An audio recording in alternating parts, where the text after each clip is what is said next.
गुना ज़्यादा इस जुमे में यानी अलविदाई जुमे में परवरदिगार आलम मुसलमानों की दुआओं को कबूल फरमाता है। लिहाजा ईदगाह में जो ईद उल फित्र का वक्त रखा गया है नमाज का, वो 7 बजे रखा गया है, और खानकाह हैदरिया में जो टाइम रखा गया है वो 6:45 बजे यानी 6:45 पर आम तरीके से होता है, वो तो होता है। लेकिन ये 3 चीज़ें तरावी है, ज़कात और फितरा है। तो तरावी तो इस महीने के अलावा किसी महीने में अदा नहीं कर सकते हैं, लिहाजा वो करना ही करना है। फितरा रमज़ानुल मुबारक में अदा किया जाता है, और इसको ईद की नमाज से पहले ज़रूरी है अदा करना।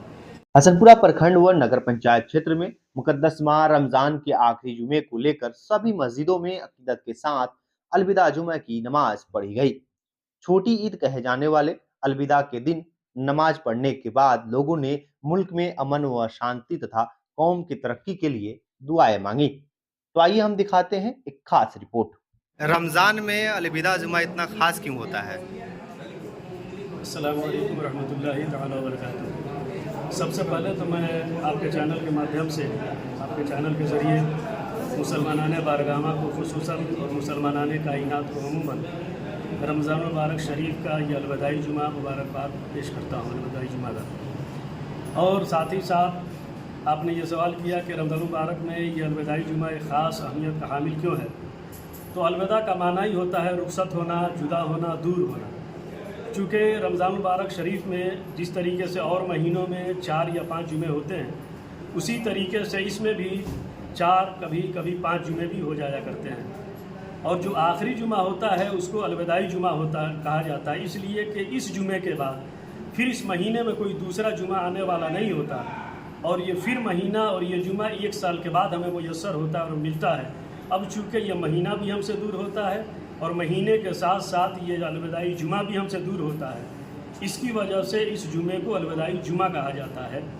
जो पूरी दुनिया के मुसलमान बड़े इज़्ज़त व आबरू के साथ, बड़े एहतमाम के साथ, बड़ी मोहब्बत के साथ रब की बारगाह में सर्वसुजूद होने के साथ साथ इस नमाज को अदा करते हैं। रब की बारगाह में आते हैं, इस नमाज में दुआ की हालत में दुआ मांगते हैं, और अल्लाह ताला और जुमे की तरह नहीं बल्कि उससे कई गुना ज़्यादा इस जुमे में यानी अलविदाई जुमे में परवरदिगार आलम मुसलमानों की दुआओं को कबूल फरमाता है। इसलिए आपने सुना भी होगा कि मैंने गुजारिश भी किया है कि अपने लिए भी और अपने साथ साथ अपने मुल्क की सलामती के लिए मुल्क में जितने कौम धर्म और मिल्लत व मज़हब के लोग हैं, हिंदू मुस्लिम सिख ईसाई, सबके भाईचारगी अखलाक मोहब्बत की भी दुआ हमें मांगनी चाहिए, और हम मांगते भी हैं। और इस वजह से भी ये अलविदाई जुमा बड़ी अजीम हुआ करता है कि ये महीने का आखिरी जुमा होता है, फिर इसके बाद ये कोई जुमा हमें मुयस्सर नहीं होता, मिलने वाला नहीं होता है। ईद उल फित्र की नमाज से पहले क्या क्या ज़रूरी है जिसको करना चाहिए? ईद उल फित्र की नमाज से पहले ये महीना जो रमज़ान मुबारक का चल रहा है, इस महीने में 2-3 काम ये है जो बड़े एहतमाम के साथ हम किया करते हैं। जैसे तरावी की नमाज है, तरावी के साथ साथ ज़कात है, फितरा है, उसके अलावा सदका व खैरात जो आम तरीके से होता है वो तो होता है। लेकिन ये 3 चीज़ें तरावी है, ज़कात और फितरा है। तो तरावी तो इस महीने के अलावा किसी महीने में अदा नहीं कर सकते हैं, लिहाजा वो करना ही करना है। फितरा रमज़ानुल मुबारक में अदा किया जाता है, और इसको ईद की नमाज से पहले ज़रूरी है अदा करना।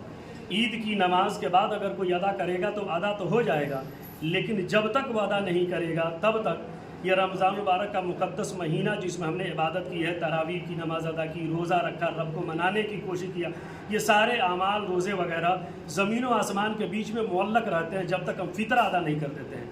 इसलिए हमने इस जुमा में भी और इससे पहले वाले जुमा में भी अपने इस्लामी भाइयों से गुजारिश किया था कि आप लोग ज़कात देने में अगरचे देरी कर दें, लेकिन फ़ितरे की अदायगी में देरी न करें। इसलिए कि ज़कात देने में अगर हम देरी करेंगे तो सिर्फ सवाब में कमी हो सकती है, यानी 1 का बदले 70 गुना में नहीं मिलेगा। लेकिन अगर हम फितरा अदा करने में देरी कर देते हैं और जब तक अदा नहीं करेंगे, ईद के बाद अदा करेंगे, तो हमारी ये इबादत रमज़ान वाली ज़मीन व आसमान के बीच में मुअल्लक़ रहती है, यानी लटकी रहती है, फंसी रहती है। इसलिए ज़कात से ज़्यादा इस महीने में फितरा पहले अदा कर देना चाहिए, और उसके साथ साथ ज़कात की भी अदायगी करनी चाहिए। ईद की नमाज का जो टाइमिंग है वो ज़रा बता। ईद की नमाज चूँकि यहाँ 2 जगह ईद उल फित्र की नमाज अदा की जाती है, एक ईदगाह में और दूसरी नमाज ये खानकाह हैदरिया में। लिहाजा ईदगाह में जो ईद उल फित्र का वक्त रखा गया है नमाज का, वो 7 बजे रखा गया है, और खानकाह हैदरिया में जो टाइम रखा गया है वो 6:45 बजे यानी 6:45 पर 15 मिनट का दोनों जगहों पर फासला रखा गया है, ताकि जो लोग यहाँ नमाज अदा करें खानकाह मस्जिद हैदरिया में, खानकाही मस्जिद में, वहाँ 6:45 बजे जो लोग शामिल ना हो सके, किसी वजह से छूट जाए, तो वो लोग 7 बजे ईदगाह में चले जाएं और नमाज अदा कर लें। इस वजह से 2 वक्तों में 2 जगह नमाज अदा होती है, ताकि किसी की नमाज छूट ना सके, किसी की इधर छूटे तो वहाँ जा कर के वो अदा कर लें। परिचय दे दीजिए। मेरा नाम मोहम्मद हबीबुर रहमान रज़वी हसनपुरा।